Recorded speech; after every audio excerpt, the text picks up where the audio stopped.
Hey there, I hope you're doing well. My name is Adam and today we're going to look at some more Reddit stories.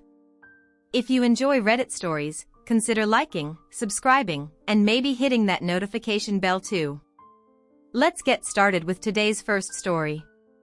Much love, everyone. Today's first story comes from I caught my wife cheating at a bar they had no clue. Foreign, I just walked into my favorite country bar and grill, found a spot at a small table in the back and ordered a sandwich.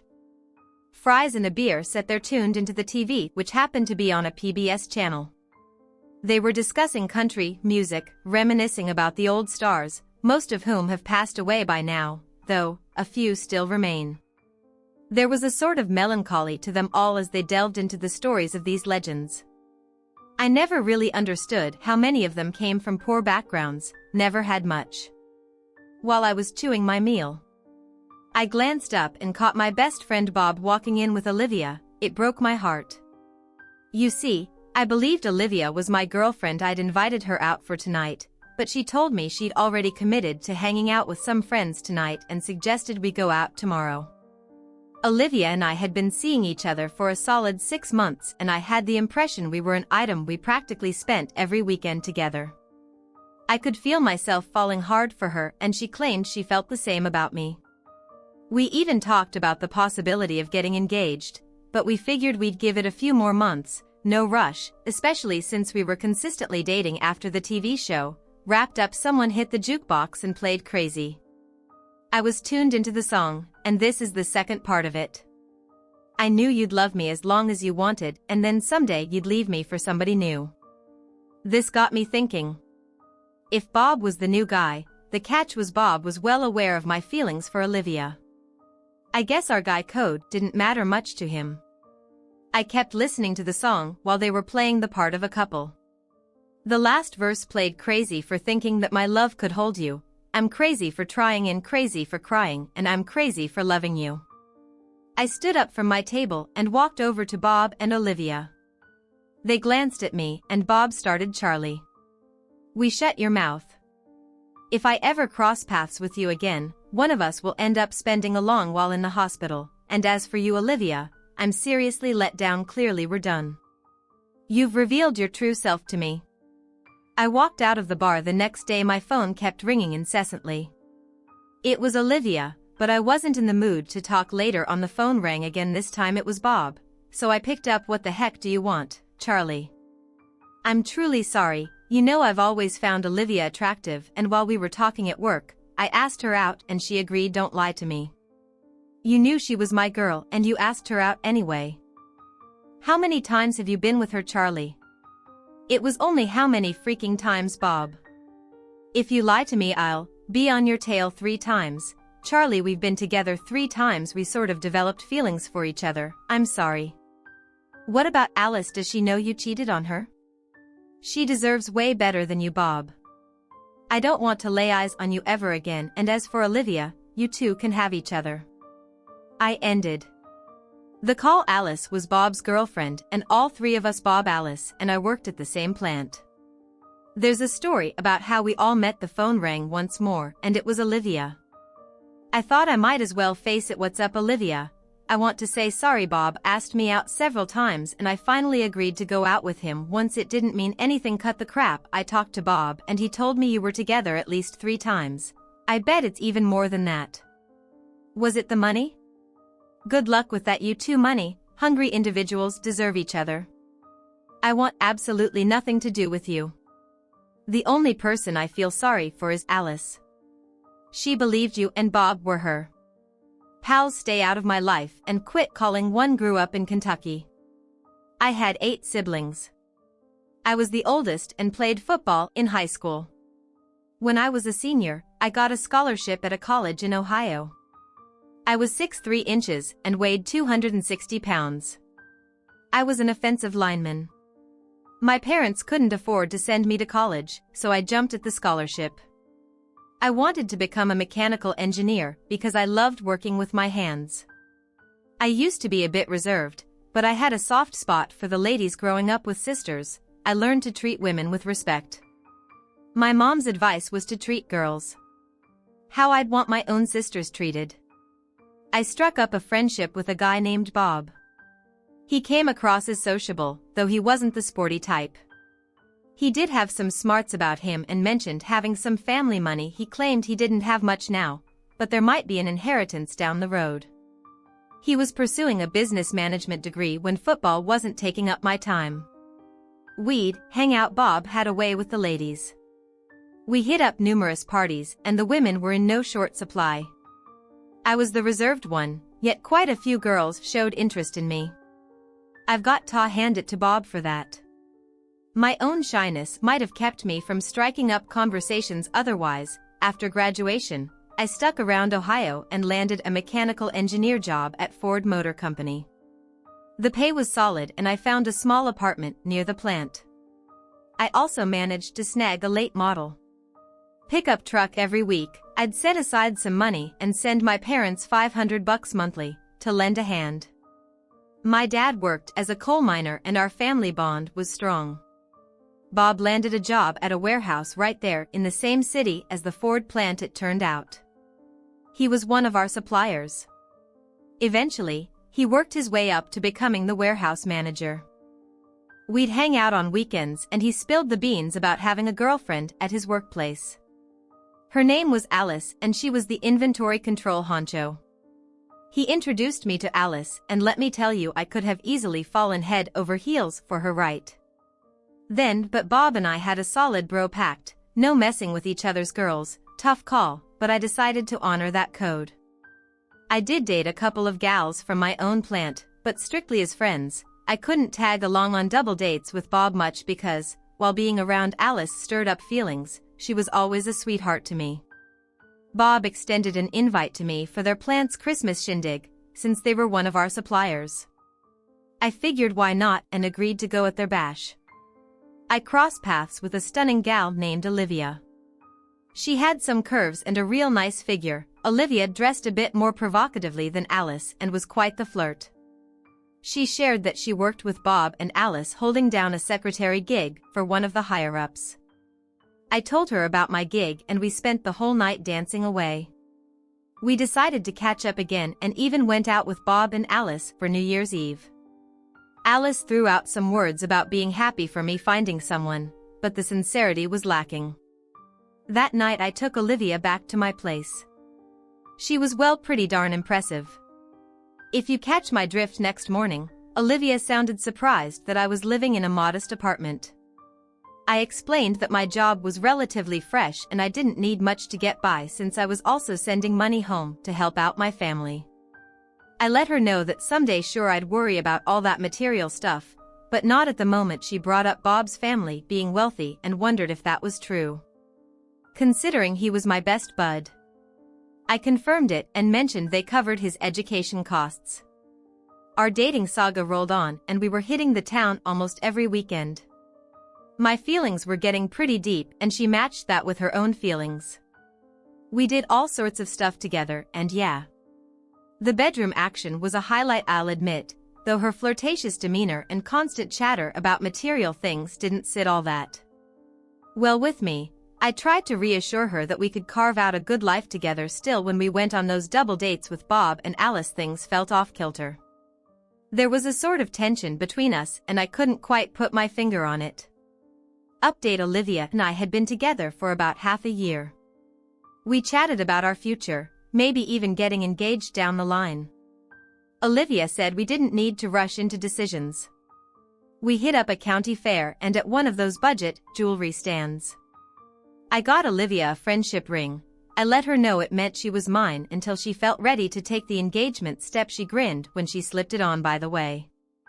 I should note that I hit the gym after work about 3 days a week. I'd managed to drop down to 230 pounds and felt pretty decent about how I looked. Then came that moment at the country bar and grill. Got to admit, seeing my girl and best bud locking lips really took a toll on me after I spotted them at the restaurant and had a talk on the phone. I severed all connections with both of them, even though I was mad as hell. I did feel pretty bad for Alice. 2 weeks slipped by and my phone rang. "Charlie, I'm so sorry about you and Olivia." I figured she might have messed up, but I never thought it'd be with Bob. What's the deal, Alice? Are you saying there were others at work? I spotted her having lunch with her boss Brad. It seemed like a regular thing. I thought about telling you, but didn't want to hurt you in case I was off base. Then I got wind of Olivia and Bob. When I found out, I ditched him pronto. I cut ties with both of them. It's a bit tough, seeing them together at work, but I stay occupied. Alice, thanks for reaching out. I was concerned about you. You're one of my closest friends. Maybe we can catch up sometime. I'd be up for that. Charlie, good to chat with you.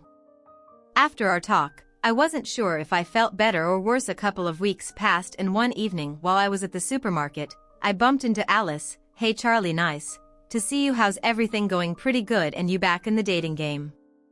She gave me a smile. I've turned down quite a few date offers because I've got my sights set on someone special. I don't want to mess things up if he decides to call. Oh, I'm sorry. I was actually going to ask you if you'd like to. Yes, I'd love to go out with you. You're the one I was hoping would ask. So when and where should we meet? I need to know how to dress. I was thinking about Saturday hitting up my favorite country bar and grill. We exchanged goodbyes and I confirmed that I'd pick her up at 6. When I arrived at her place, she was rocking a Western look jeans, a vest, cowgirl hat and boots. She looked fantastic. I opened the truck door and she hopped in. Saturdays at the place featured a country, Western band and singer. We snagged a booth and ordered a couple of beers. The band wasn't starting for another hour, giving us time to chat. I was surprised to discover she was originally from Kentucky, just a county over from where I grew up. She went to college there, applied for jobs, and eventually landed a gig at the supply plant. In Ohio, we placed our food order. I went for a double bacon cheeseburger and fries, while she opted for a Reuben sandwich, and we shared the fries. It felt really nice to reconnect with her. She did inquire if this was the same bar where I caught Bob and Olivia. I confirmed that it was indeed the place, but I wasn't going to let a couple of cheaters ruin my favorite hangout spot. She just gave me a smile in response. Once the band started playing, we got up to dance. They kicked things off with 2 slow songs to encourage couples onto the dance floor. Their playlist always featured the classic hits. That's what the crowd wanted to hear. They switched to a faster tune and both of us sat out. I mentioned to Alice that I wasn't much into the fast dances, but I enjoyed watching the women move. They played a couple of Roy Orbison tunes and I always had a soft spot for his music. Following that, they performed a few songs by Loretta Lynn. Alice and I took to the floor for the slow ones. The announcer called the ladies up for some line dancing and a few guys even joined them. Why not join the line dancing? I playfully asked Alice. You just want to check out my big, she teased, smiling as she got up to join the other women. The line dancing started and I couldn't help but keep my eyes on Alice. She looked right at me and gave her booty a little shake, a grinned, and even clapped for her. After the song wrapped up, she came over with a smile and I leaned in to kiss her, pulling back. I apologized. I'm not sorry, she replied, kissing me again. We had a blast dancing and enjoying a few beers. Time flew by way too quickly. They announced that the last song was up. Next, I held Alice close as we swayed to the music. As the song ended, I leaned in and planted a kiss on her lips. I dropped her off at her place and asked if she'd like to go out again the next Saturday. I suggested we could visit Cedar Point, a big amusement park in Ohio. She happily agreed and we exchanged a goodnight kiss. I didn't want to rush things on our first date. I felt fantastic at work. The entire week on Friday, I gave Alice a call to confirm our plans for Saturday. She mentioned she'd heard about the park, but hadn't been there before. On Saturday morning, I picked her up and we set off for the park. During the drive, we chatted and I brought up the topic of whether she had mentioned to Bob or Olivia that we were dating. She told me she hadn't spoken to either of them about it.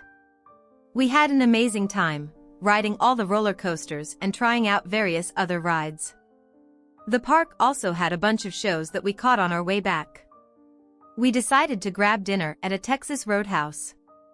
By the time we reached home, we were both pretty exhausted, Alice shared her place with a roommate named Joan, a friendly lady likely in her 50s, who worked at a retail store. Alice appreciated having a roommate as Joan treated her like family, and they had a close bond.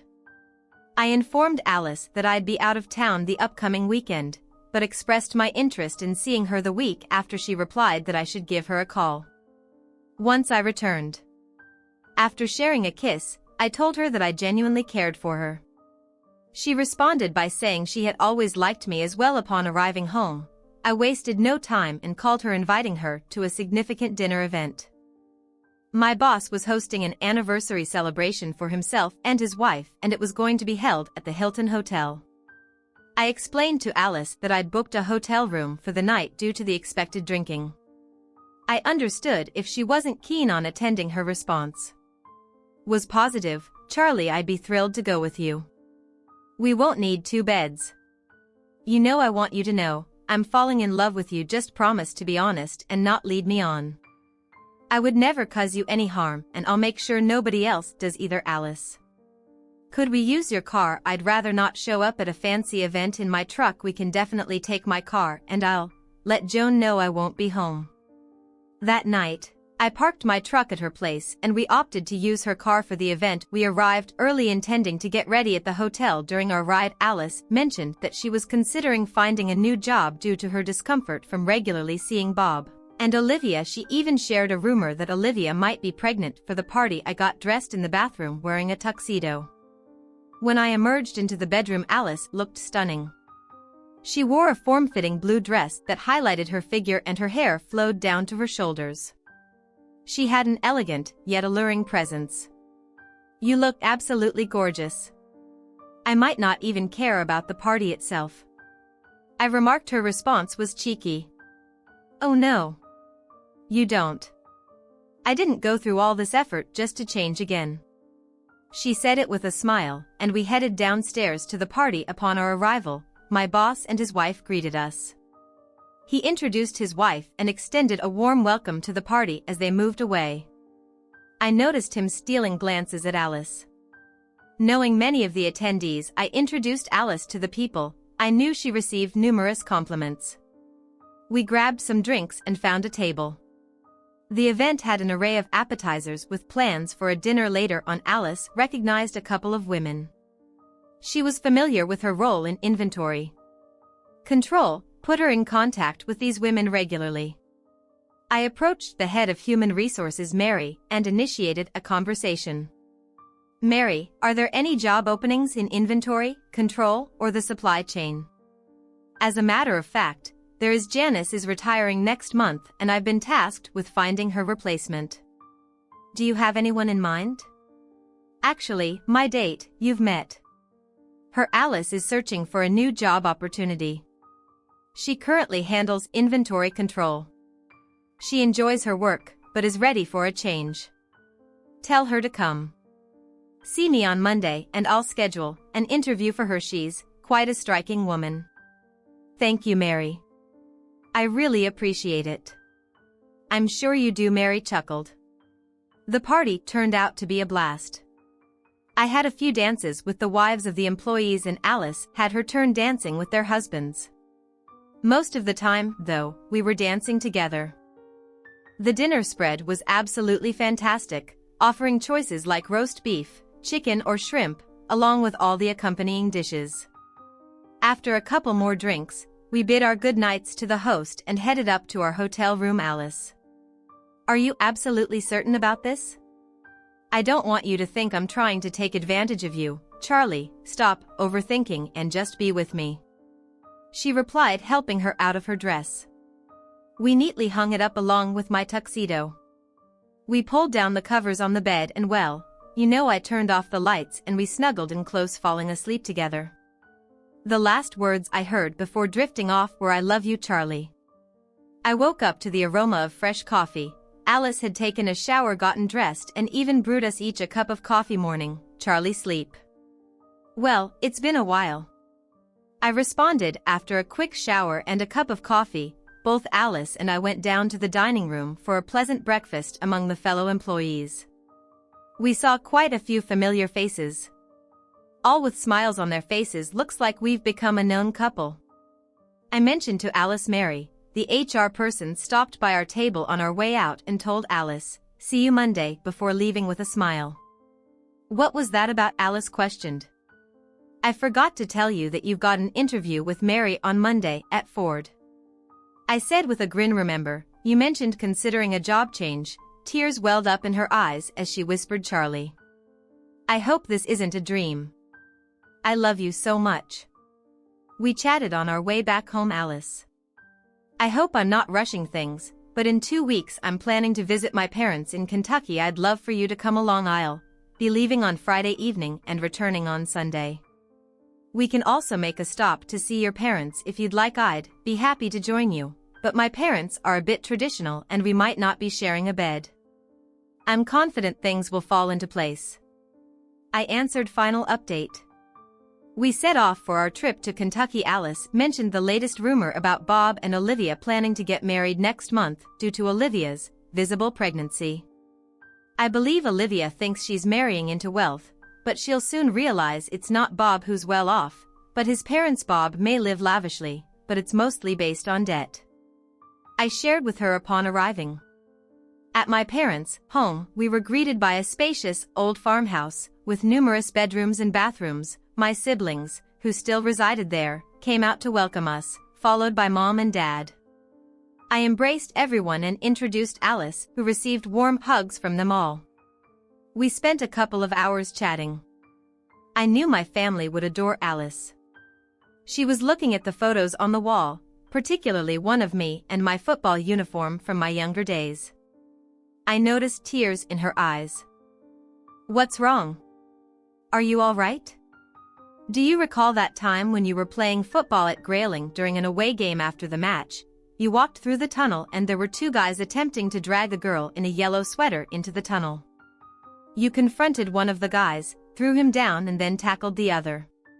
You warned them that if they ever bothered the girl again you'd return to finish what you started, then you walked away into the locker room. Yeah, I remember that incident, but I've never shared it with anyone. How did you come to know about it? Charlie? I was that girl. I never saw your face, just the number 67 on your jersey. I tried to find you afterward, but no one knew who you were. I did manage to find out. Your name was Charles, but that was all I could discover. I had been waiting by the tunnel for my friend when those 2 guys grabbed me, dragged me into the tunnel, and said they wanted to have some fun. I shouted at them to let me go. That's when you appeared. They never bothered me again. She leaned in and kissed me. There was something about you that felt familiar the first time I met you when Bob introduced us. That's the only positive thing I can say about Bob. He introduced us. My mom had prepared a bed for Alice and she informed me that I could sleep in the basement, where there was an extra bed. Around 1 in the morning, Alice joined me.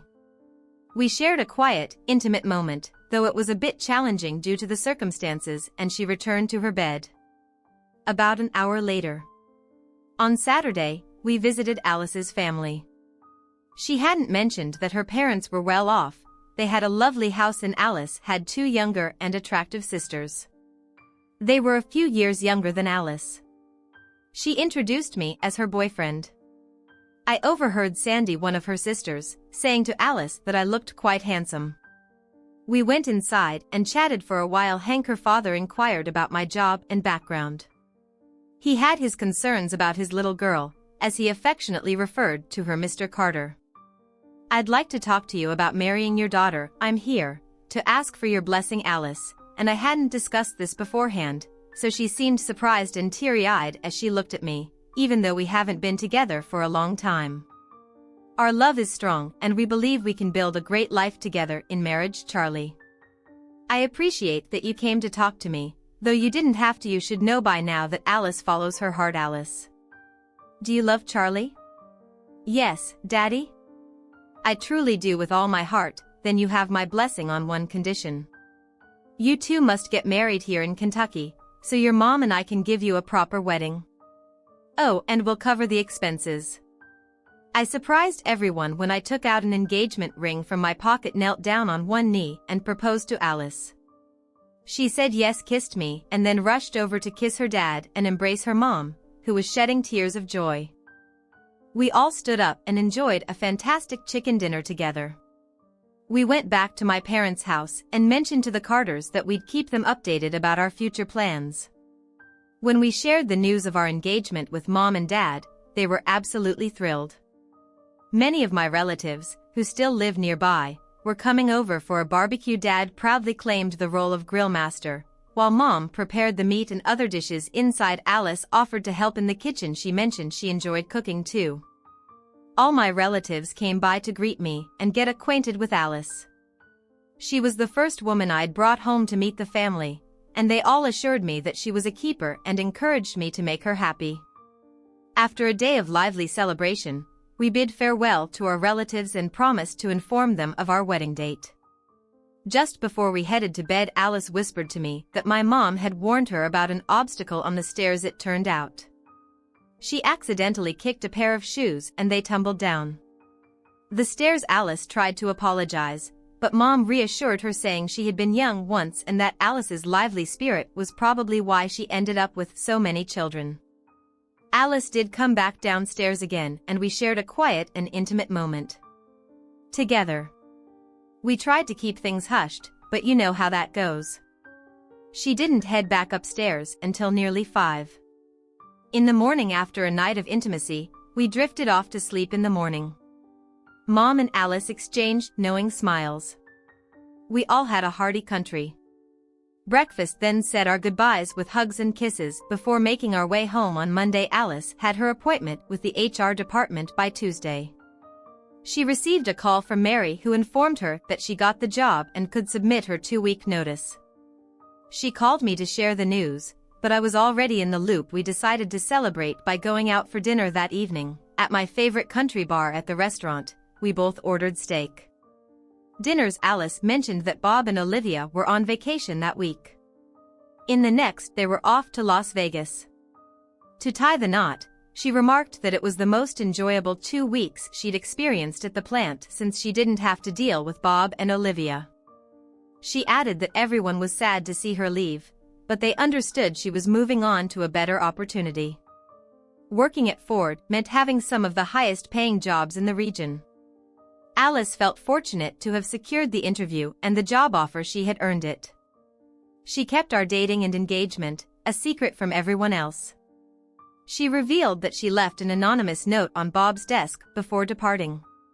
The note advised him to consider a DNA test once the baby was born, given his wife's frequent lunches with her boss. The note concluded with congratulations, but she deliberately left it unsigned from the time she started at our workplace. She always wore a radiant smile whenever guys approached her for dates. She proudly displayed her engagement ring and made it clear that she was engaged to me. They wisely knew not to cross any boundaries. Alice shared that Joan was assisting her in planning the wedding. Joan played the role of a caring guardian. Joan had a married daughter of her own and she and Alice became close friends, sharing expenses as roommates. I made it a point to drop by a couple of times each week to lend a hand wherever needed. I reached out to my mom and asked if she could provide a list of relatives and friends to invite from our side of the family. My mom took it a step further and bought invitations, taking care of the invites for us. I provided her with the wedding date, which was set for 4 months down the line. Alice spoke to her mom and shared the wedding date with her as well. Her parents were taking on the responsibility of finding a suitable church and a spacious venue for the reception. Her mom volunteered to handle sending out invitations to their side of the family. Given her dad's business background, he had numerous connections and clients. While I was quite anxious about everything I was actually contributing, the least I approached several colleagues at work to see if they'd be interested in attending the wedding. I informed them that we were planning to get married in Kentucky. Surprisingly, many expressed their intention to attend thanks to Joan's connections at the retail store. She arranged for a dressmaker for Alice's wedding gown. Joan also confirmed that she and her daughter would be present at the event. Sophie, Alice's mother, called and informed us that she had secured a caterer. However, she mentioned that she would need a head count closer to the wedding date. Sophie also mentioned that her husband, Hank had lined up a talented band. It seemed like all the pieces were falling into place. I asked Alice if she thought we were going overboard with the preparations. It was clear that this wedding was going to come with a hefty price tag. Charlie. This grand wedding idea is entirely my parents' vision. They've dreamed of this kind of wedding. Since we were little girls, trust me, my sisters will be having similarly lavish weddings. Why didn't you ever tell me? You came from a wealthy background. I kept my family's financial background hidden because I wanted you to be interested in me, for who I am. Just so you know, I only shared this with Joan and not even Bob knows. Does this revelation change anything for you? No, I'm interested in you as a person, not anything else. If you'd like, I'm willing to sign a prenuptial agreement, Charlie. There won't be any need for a prenup. I believe we'll be together forever. Besides, I don't possess much wealth at the moment, perhaps in the future, through inheritance, but not much now. I'll have a loving husband to support me. Alice sorted out her wedding party lineup.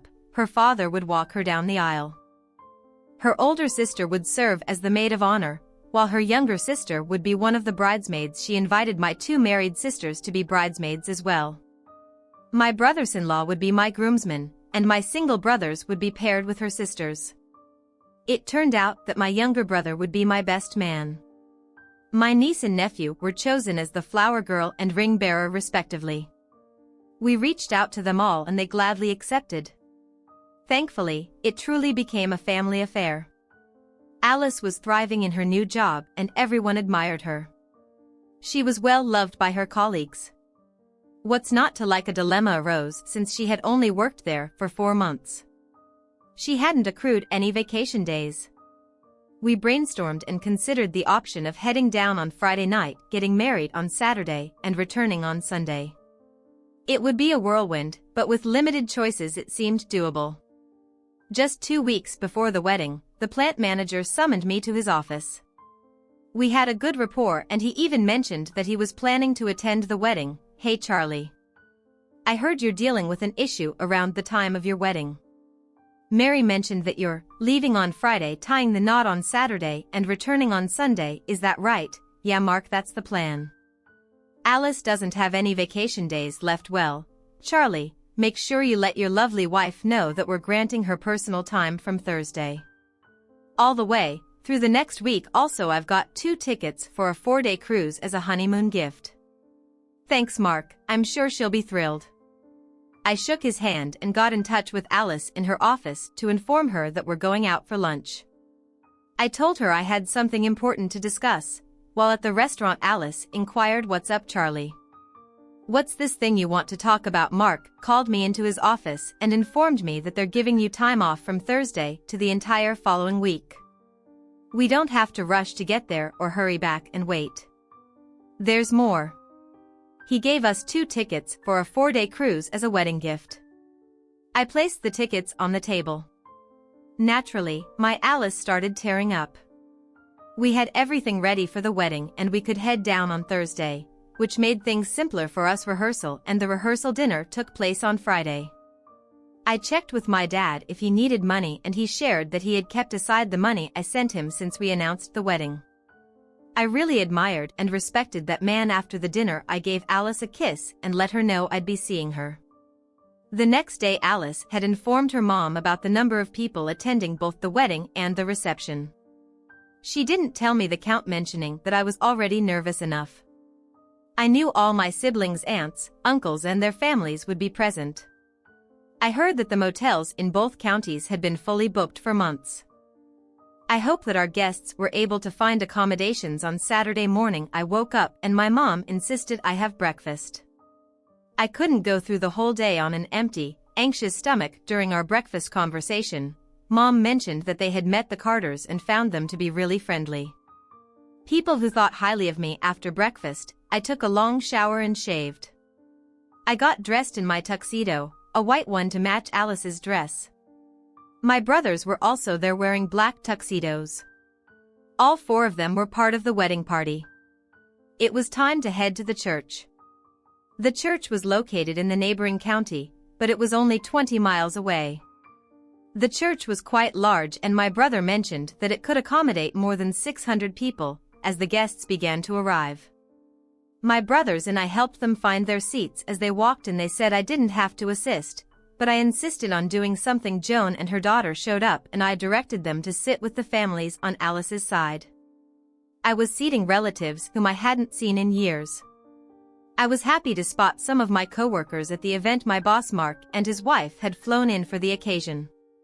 I was then instructed to go to the front of the church, because Alice's limousine had arrived and I wasn't supposed to see her before the ceremony. I went up to chat with my parents. Briefly, a woman began playing some music on the organ. After a couple of songs, an announcement was made for the guests to take their seats, as the wedding was about to start. Every wedding has its unique touches and I walked to the front and stood beside the minister, the first one to walk down. The aisle was Sandy, accompanied by my brother. They made a great-looking pair. They both went up to the front and took their positions. Following them was Marie, who came down with my other single brother. After that, my married brothers walked down with their wives. One of my nephews then came down as the ring bearer, while I held the actual wedding ring in my pocket. Two men rolled out a white cloth and my niece strolled down the aisle scattering rose petals. The music shifted and everyone stood up. The wedding march began and Alice was making her way down the aisle escorted by her very proud father. She looked incredibly beautiful, like an angel. I could feel tears streaming down my face. Presents this woman to this man, her mother and I. Her father replied. We exchanged our vows. I placed the ring on her finger and then I was given the go-ahead to kiss the bride, which I did. Ladies and gentlemen, I introduce to you, Mr. and Mrs. Charles Jones. Everyone rose to their feet and cheered. We stood at the church door alongside the other members of the wedding party, expressing our gratitude to everyone who had attended. It took more than 30 minutes for the church to clear out. As people left, they all headed over to the rented hall. When we arrived at the hall, there were drinks and appetizers available for everyone. A band was playing, though not many were dancing at that moment. Tables had been arranged all around. Upon our entrance, the entire crowd stood up and cheered for us. We took our seats. Mr. Carter said a few words and then announced that the food was ready. The serving tables were set up on both sides, making sure everyone got their food quite swiftly.